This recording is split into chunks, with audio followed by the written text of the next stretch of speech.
Workhorse took a dump on everyone. It is down more than 50% from its all-time highs. And anyone who is looking at this stock now, the question is this worth getting into? Is this a good opportunity? Groot, what do you think?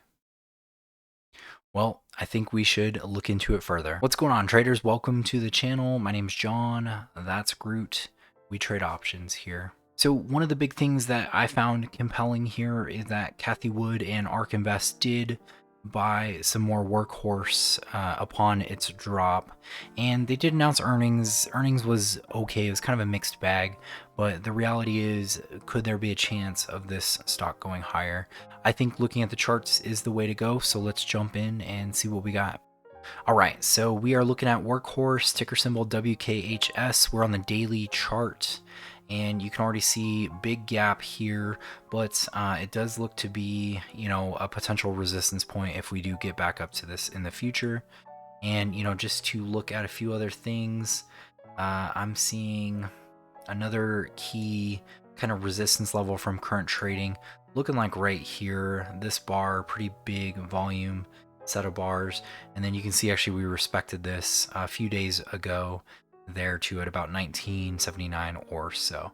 So another kind of immediate key resistance level that we need to keep our eyes on. So closest next support level here will be at the 1336 level, and let me just punch that in as a different color here. Yeah, let's make that a nice blue.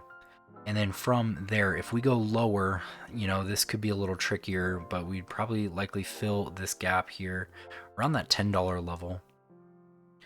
Where is that bar? There we go. So it looks like 1030 is the price level down lower. And if that does not hold, you know, it looks like Workhorse will be headed towards single digits.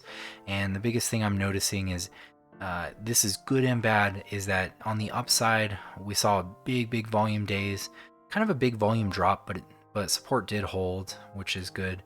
And then as we're getting nearer to these last few days, pretty big volume days after the drop.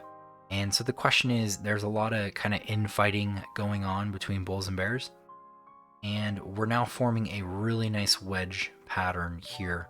So essentially, I guess the point here is that something's got to give. We're either moving higher or lower based on this. And for me, I am kind of going on the side with ARK and at least putting a small bet on a trade there. And what I did here, just to show you, I bought a couple contracts. They're just expiring on the 12th, so that's about 10 days from now. And I just bought 8 contracts at a cost of $25 a piece. And really, this is just kind of a small lottery bet here.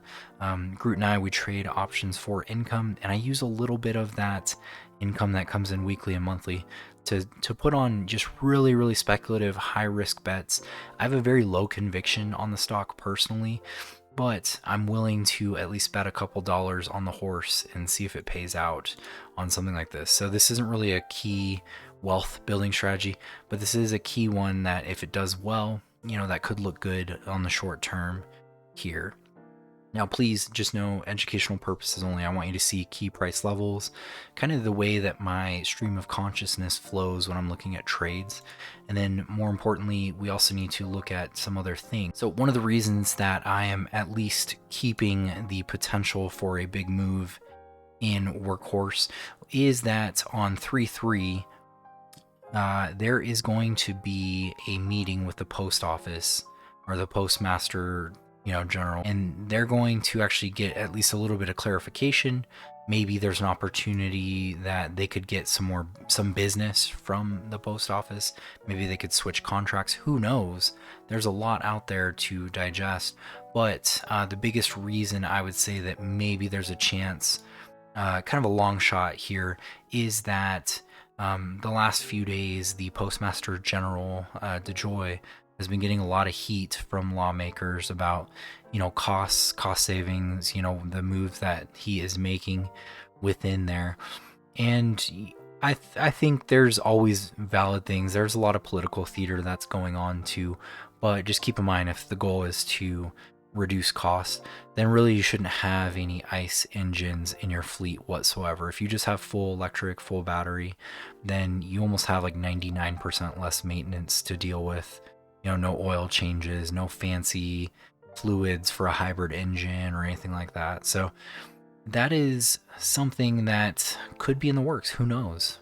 But nonetheless, I don't want to risk like a big amount of my account on there, and that's why I'm looking at. So like we had said, here are some key levels to look at. Close and immediate support will be at the 1336 level. So 1979 will be its next resistance level. And then ironically, we are almost right in between that here with a pattern of a wedge that is sort of forming up. And this means that we got to see some movement. So if anything, with the 3-3 news coming out, that could either put this higher or lower. And like I said, I put in a really small bet in this trade. Thanks for watching. Really appreciate it. Don't forget to subscribe. Groot and I, we trade options for weekly and monthly income, and we use that income to grow our wealth faster. Thank you again. Take it easy. See you on the next video. Peace.